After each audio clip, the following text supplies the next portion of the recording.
I had to, it's Halloween. The most precise actions in order to pull this off. This is definitely a maybe for Halloween.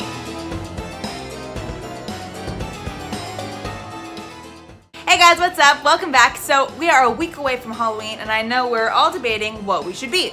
So I have a couple quick and easy teacher costumes coming at you. Because I teach elementary school, these are going to be dominantly elementary, but if you teach junior high, I'm sure there might be a couple that can work for you.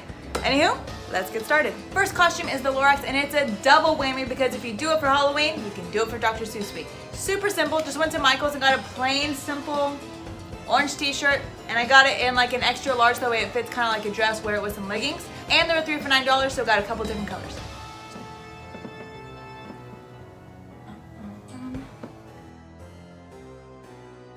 So I first draw it out on paper, so this is like my sloppy copy. And then I put it over felt and then just trace it and cut out. So that way it has a little bit of texture to it and looks kind of fuzzy. You can also get a yellow boa, so that way it's like super crazy. But for Dr. Seuss Day, I might actually go over it with boas just to make it a little different. So I just got that there. And then for Michael's, I got these big ol' eyeballs. So just, and wha-bam, wha-bam. All right, so big googly eyes aren't sticky and I don't have anything to glue them with. So we will just have to use our imaginations. I think if I use this for Halloween, I'll move the mouth up a little bit and have it a little bit closer together so it looks more angry.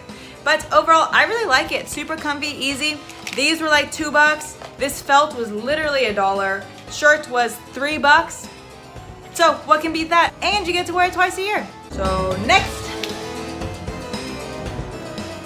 So this is Boo from Monsters Inc. Pretty much just switched the orange shirt for a pink one. I have the same leggings, even though they should be purple if we're getting specific.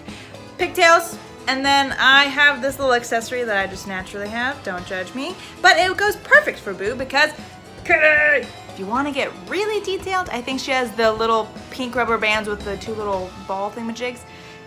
Yeah, so this can be as simple or as detailed as you would like it to be.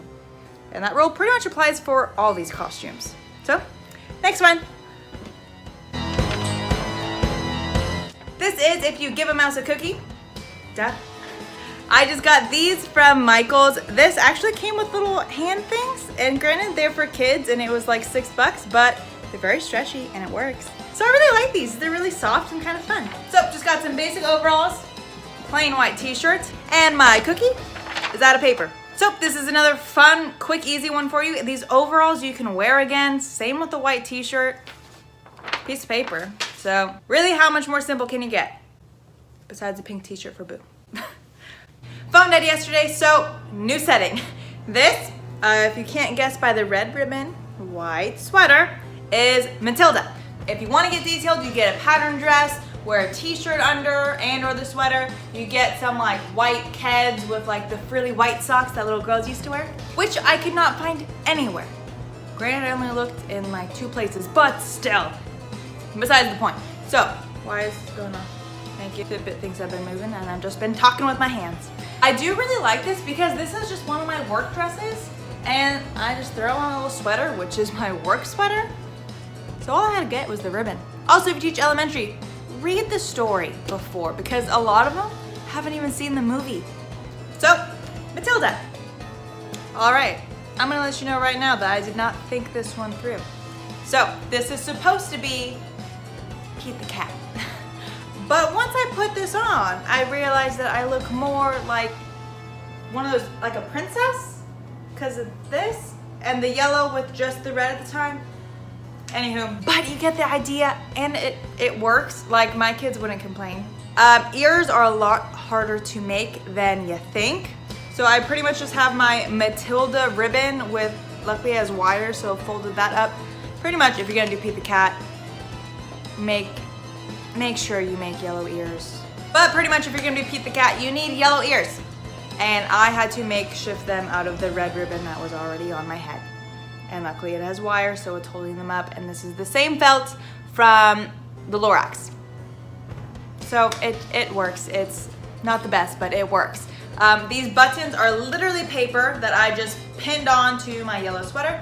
And then of course, Pete the Cat is blue, so you have a blue little skirt, yellow sweater instead of a yellow raincoat, yellow ears. And then if I want to get, then if I want to get super into it, I might do some like yellow makeup because Pete the cat has yellow eyes. Maybe some blue lipstick just to bring some more blue into it. I don't know. I also thought I had a blue shirt. I don't. So normally, so you could have this open with the blue shirt, add more blue into it because Pete the cat is blue. That's all I'm trying to say. But above all else, definitely find an easier way to make cat ears. That's all I have to say. I'm gonna leave it at that. Pete the cat, out. So this is Wednesday Addams.